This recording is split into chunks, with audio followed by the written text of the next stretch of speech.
For today's challenge, this one is life-changing. Once you understand it and get it and adopt it and ingrain it and identify, it changes everything. Move states. I'm not talking about packing up and moving literally to a different state. I'm talking about up here. It's incredible. The quality of life stems from our typical, just kind of average state we're in. There's so many choices out there, but most of us end up settling for what's comfortable and what's the norm. And it's really 1, 2, 3, maybe even as little as 5 different states. Well, I'm happy and sad, and well, that's about it. You get the idea. The challenge for today is to learn how to move states. And there's a little triangle down here. They call it the Triad. And there's a little trick, a little technique you can do so you can actually encourage yourself to get to that emotional state that you want to get to, even if you're not in it. So down here, it's the base, it's physiology. Think about how you're feeling, and if you're down or if you're in a state that you don't like, think, what's my posture? Am I hunched over? Am I breathing shallow? Is my head looking down? And as you can naturally guess, it's not going to be someone that typically feels pretty good and is just ready to take on life. It's usually someone that's struggling, sad. And so look at your physiology. What's my physiology? Is chest up, shoulders back? Am I rooted in my stance? Am I breathing deeply, passionately? Physiology is huge. They say it's over, I think it's like 90% of how we feel stems from our physiology. That's why one of these lessons you've gone over is movement, how to move daily to evoke this new state. Next is focus. What are you focusing on? Are you focusing on how great life is, the great things, the benefits, what you're working towards, your family, all the goodness and the juice of life? Which, as you can see, my physiology changes even when I talk about that.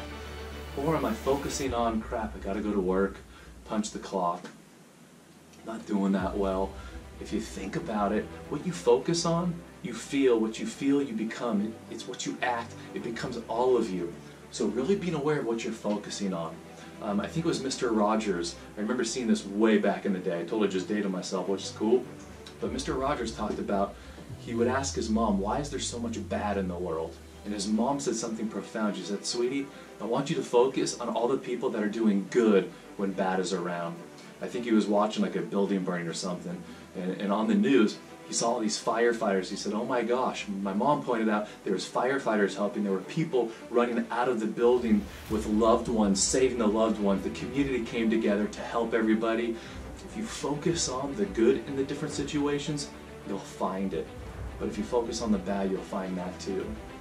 So you got physiology first, focus, and then language. To be aware of what kind of language you're using in your inner monologue, that voice inside the head. Is it positive language? Is it uplifting?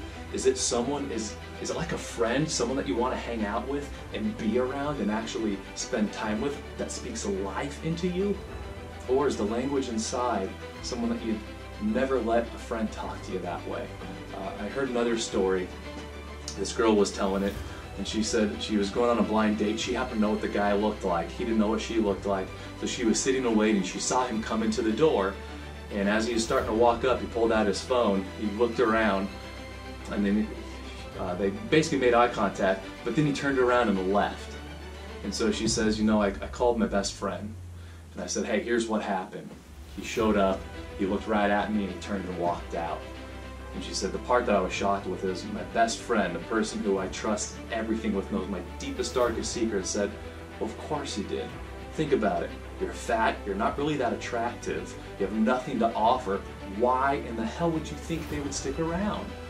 And then she goes on to say, the thing is most people get shocked like you probably just did right now. And I heard that, I thought, oh my gosh, what a bad friend. She said the thing was, that wasn't my friend. That was my inside voice, my inner dialogue. That's how crappy I talk to myself, worse than I would ever allow a friend to. And so what it does is it builds this awareness. And so as you get awareness, you start changing the language.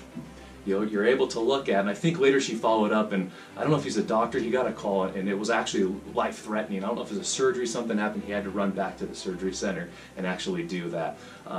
So it's a delusion either way, right? She could have assumed he's probably going to go into a booth, become Superman, and go save the world. That's why he didn't hang out with me. Or you can do the delusion like she did of, because I'm fat, ugly, they don't want me, doesn't love me, and all that other stuff. What I'm saying is both are delusional states, as we start to pick the delusion that best serves us, we're able to get actually healthier and happier, as crazy as that sounds. So to sum it up, learn how to move states instantaneously, and it's a muscle. The more you do this, the easier it gets. So that today's challenge is learn how to go in and out of different states that you want to through body language, which is physiology, the focus, what you're focusing on, and your language.